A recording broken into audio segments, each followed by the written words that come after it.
నమస్తే మిత్రులారా, నేను మీ శ్రీనివాస్ చౌహాన్ అడ్వకేట్.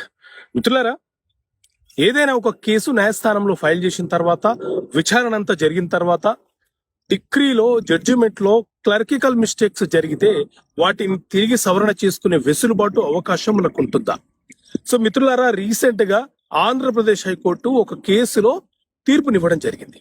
కేసు ఏంటి అని అంటే, పిటిషనరు స్పెసిఫిక్ పర్ఫార్మెన్స్ అనే కేసు ఫైల్ చేసుకున్నాడు.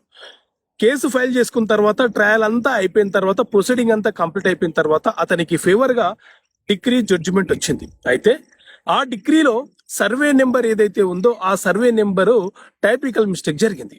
సాధారణంగా అయితే మనం ఏదైనా ఒక కేసు ఫైల్ చేసిన తర్వాత ట్రయల్ మొదలు కావడం కంటే ముందే ప్లీడింగ్స్ లో ఏవైనా అంశాలు మిస్టేక్స్ జరిగితే వాటిని సవరణ చేసుకోవాలి. లేకపోతే ఆఫ్టర్ ట్రయల్ తర్వాత సవరణ చేసుకోవడానికి అవకాశం ఉండదు. లేదా కోర్టు డిస్క్రిషనరీ పవర్ ఉపయోగించి మనకు అనుమతి ఇస్తే మనం సవరణ చేసుకోవాలి.